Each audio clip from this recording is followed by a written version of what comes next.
The business case for the SDGs is an important part of the narrative for private sector involvement in the 2030 Agenda. And in 2017, the Business and Sustainable Development Commission published their landmark report called Better Business, Better World. The report approaches the SDGs from a business perspective and frames the agenda around global challenges as business opportunities.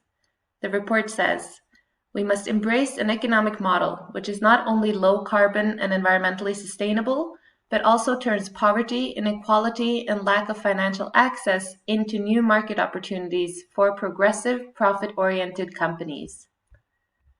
In fact, the former CEO of Unilever and member of the UN Task Force for the Post-2015 Agenda, Paul Polman, has referred to the SDGs as the greatest business opportunity of our time. And they have also been called a blueprint for business. And the Business and Sustainable Development Commission report, for instance, identifies 60 of the biggest market opportunities related to delivering the global goals. And as you can see, this is only in 4 different areas, including food and agriculture, cities, energy and materials, and health and well-being. The report argues that in only these 4 areas, there is $12 trillion of market opportunities and the potential for up to 380 million new jobs. And I mentioned some of the reasons why the private sector is now increasingly engaging with social and environmental issues, such as those represented by the SDGs. But in the report by the Business and Sustainable Development Commission, they also highlight the business case for the SDGs further, and many of these factors are also well known from theories in corporate social responsibility. So first off, they argue that actively engaging with the SDGs can be a way of risk management. And the idea here is that global uncertainty and volatility can constitute real risks to business operations. So this can, for instance, be armed conflict or loss of biodiversity, natural disasters due to climate change, or social inequality. So the idea is that business should rather try to address these challenges now before they become true threats to their future business operations and bottom line. Working with the SDGs can also help strengthen trust and securing a social license to operate.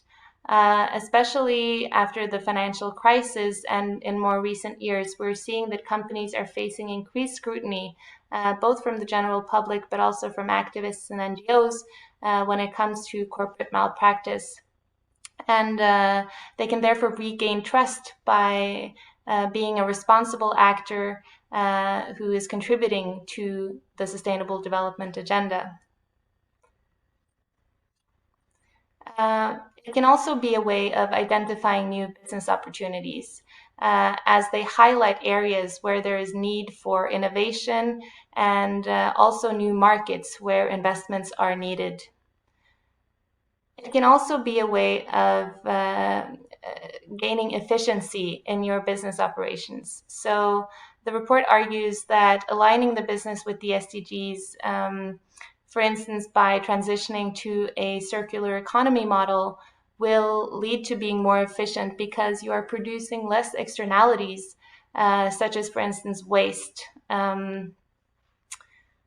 SDGs can also be a driver of innovation and by prompting new technological advances and social solutions to global and local challenges.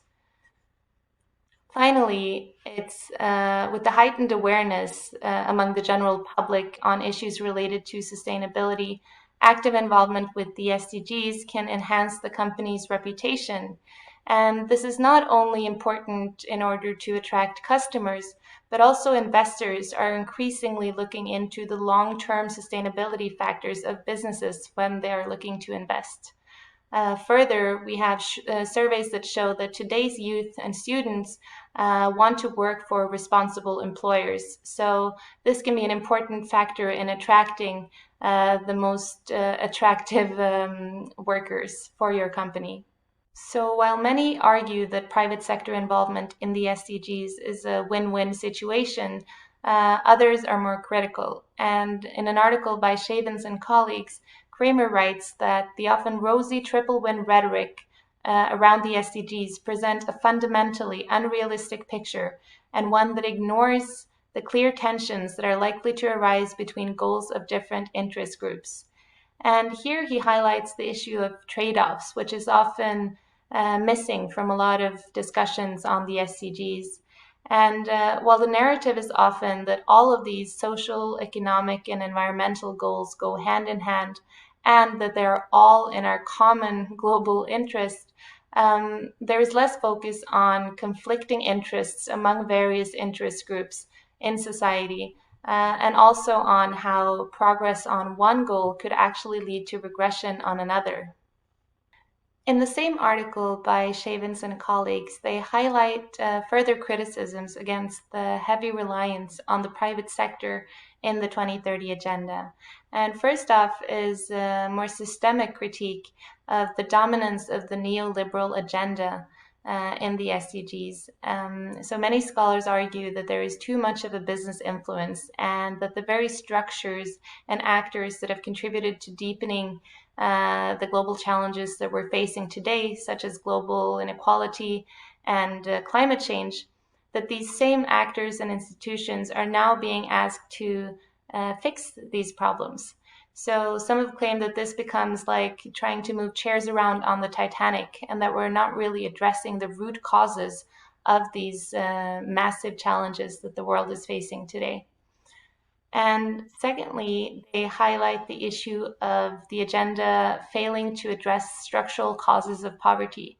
So the authors argue that the SDGs do not sufficiently address issues such as illicit financial flows, debt, unfair trade rules, and corporate power in global governance, and that this will continue to perpetuate poverty and make it difficult to actually reach the ambitious goals that the SDGs represent. They also highlight the problems of the partnership rhetoric and claim that it diffuses the colliding interests, competing values, and goals, and ways of operating as well, which was also highlighted in the quote by Kramer. There will often be conflicting interests and priorities with different actors. And there can also be an issue with lack of accountability mechanisms, especially in public-private partnership, where some information may not be disclosed due to commercial privacy reasons. They also highlight the issue with conflicting long-term perspectives of sustainable development and the more shorter-term expectations of current business models, where there's an expectation of a quick return on investment. And we also know that ownership models matter. And the authors point out that we are seeing an increase in asset-light companies. You can imagine, for instance, tech companies who do not really have physical assets in the local communities where they operate. And that this is often related to less commitment to sustainability in these areas. So that also matters for how committed businesses will be in promoting sustainable development in the communities where they operate. And as we saw, a lot of the narrative on private sector engagement with the SDGs builds on the business case, and it's framed in the logic of maintaining a competitive advantage and capturing revenue.